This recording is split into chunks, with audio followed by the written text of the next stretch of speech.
So this is a guy named Benjamin Rubenstein, and he's going to break down what's happening for us over in. Here we go. Second, Libya. Well, actually, despite. So if you don't know what's going, we covered this already. Niger, what's going on in Niger is that they got tired of France and the United States running their country, and they overthrew their government. And so there's a bunch of countries called ECOWAS. Is that what it's called? Yeah. And there are a bunch of Western countries, Western African countries, who are all controlled by NATO and the United States. And they're threatening military action to go turn that country's government back over to the puppets of France and the United States. What? Yes. Well, I guess it's a good thing that Ukraine sold off much of those weapons to Africa. That's right. So that is what's happening in Niger, and this guy's going to break it down for you.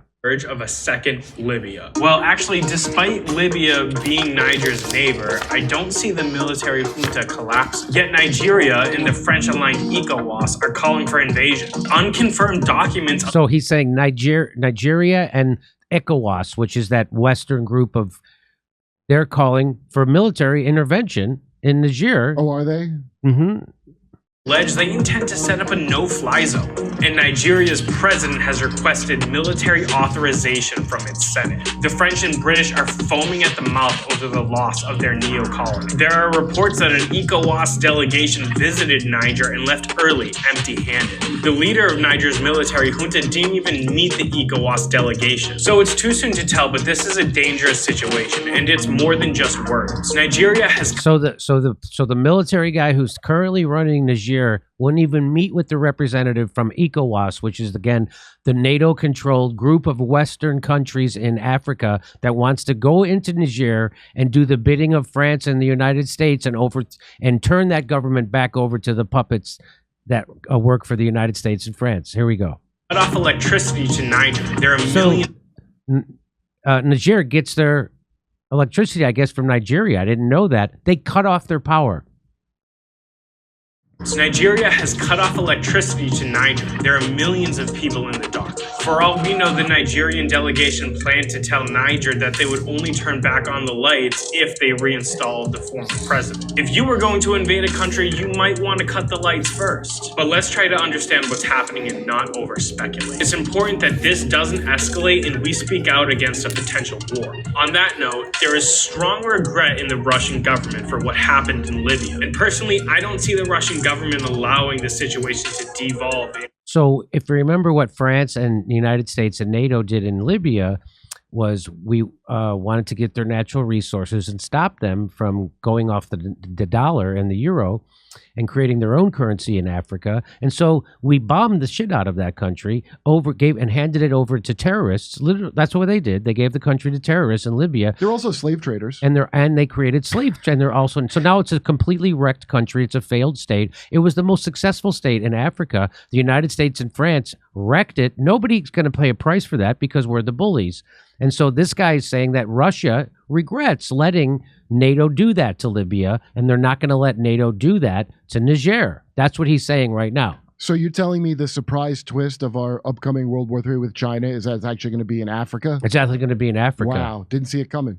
To that level of chaos again. As I mentioned in my previous video, the Russian Federation has military contracts with dozens of African states. And China has shown that they are interested in mediating war zones. Wagner is rumored to be in the shadows. So Wagner is that private PMC military group that fights on Russia's side in Ukraine. And what they're saying is that they're interested in keeping Niger out of France and the United States' hands too. A top military official in Niger visited Mali, where Wagner has a huge presence. Prigozhin called the coup-volution a victory against colonialism. And there are rumors that Niger has already signed an agreement with Wagner. Algeria is also against foreign intervention, and its military leader just had a high-level meeting in Moscow. Likely, they want to focus on avoiding another war. Cooler heads can still prevail. Well, so he actually did tweet this out. Russia has warned ECOWAS against military intervention in Niger. This is exactly what I predicted. Russia will not allow another Libya. So now there's another potential World War III in Niger, in Africa, because the United States has a military base in Niger when we want to keep it. We want to keep our access there. So does France. They have 1,200 soldiers there, and they extract their natural resources in some kind of a sweetheart deal that the people are done with. So here's the spokesman from Mali and the Burkina Faso. They tell ECOWAS and NATO to go F off. The West will not turn Niger into another Libya. NATO's involvement in Libya has caused a humanitarian and socioeconomic crisis in not just Libya, but its neighbors too. And so here's what this guy says. I would like to remind you, he says, this is the leader of the coup government now. This is the new leader in Niger. And here's what he wants to remind you of. For more than 10 years, Burkina Faso, that have been confronting the negative consequences, socioeconomic consequences, and security consequences, political consequences, humanitarian consequences of the risky NATO adventure in Libya. So ever since we did that, they've all been having to deal with the aftermath of that. The rise of another terrorist state, open slave markets, and here we go.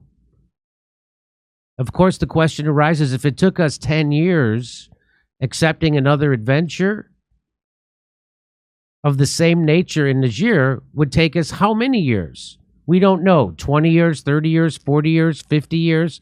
One thing is certain, President Goita and President Traore have clearly said no, no, and no. We will not accept military intervention in Niger.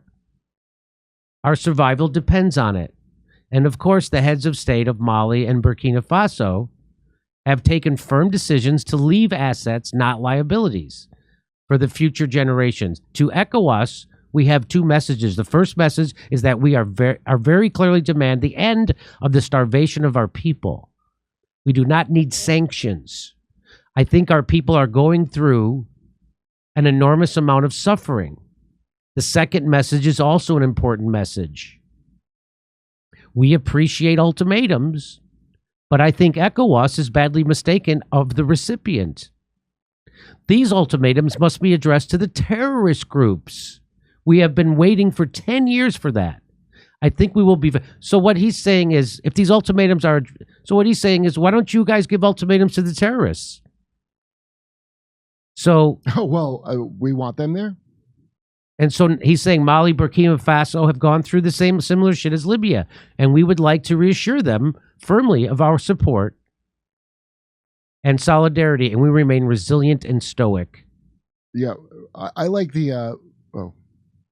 In the words of His Excellency Colonel Assimi Gaya, not that. Okay, so that's enough. I like how God willing, we will win. Ever since America's freedom adventures on terror, especially in Africa, it's gone up 30,000% there.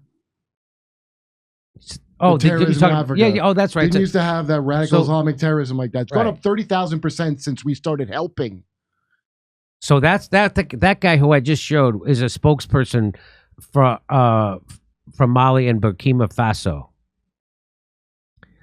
So the Western puppet ECOWAS will show as much respect for the wishes of the people of Niger as their Western masters have shown to the people of Africa for more than 100 years, which is none. And so here's the people of Niger. Here's what they say about France and NATO getting the hell out of their country. What we're asking is for France to take their business elsewhere and give us our country back. We're tired of them. They are just brought us problems. All the wealth of our country is with them, and we won't agree anymore. So here comes another guy. He's got some stuff to say. Here we go. This guy says, today we are here to defend our country. We are the people of Niger. Yesterday I heard a message from Alassane Ouattara. He said he can finance whatever it takes to fight the palace of Niger. All he has to do is get ready to come and attack us. It's not the military who are going to fight. We have sworn before God, before our peoples, we will defend ourselves. We are behind our soldiers. Even if we are all going to die, we will support them with our hands. All we have to do is get ready. Wait, we'll throw ourselves into it. All we have to do is show up. So they're done with, being a colony, sounds like. They're done with people stealing their natural resources. Well, isn't it amazing all that stupid crap that came out in the last 10 years about decolonizing the language and all that other nonsense? And meanwhile, all of Europe still has just as bad colonies as they had that you're supposedly so mad about. They're doing it right now. So the West, look for a military intervention, and it's going to be back to they're going to make it look like it's African nations doing it, but it's really NATO and France and the United States. And so we're doing it again. We're doing it in Africa. We're doing it in Ukraine. We're currently occupying a third of Syria. But you know what's funny? Like all the back when George W. Bush Bible thumper times, when the end times come and it's going to rise up into Israel and all none of them guessed it was going to be Africa that kicked this off. That's a real twist, ain't it? It is. It is. Hey, come see us live on tour. We'll be in Salt Lake City, New York City, Pottstown, Pennsylvania, Stamford, Connecticut, Toledo, Detroit, St. Louis, Tampa, Boca Raton, and Orlando. Go to jimmydore.com for a link for all those tickets. See you there.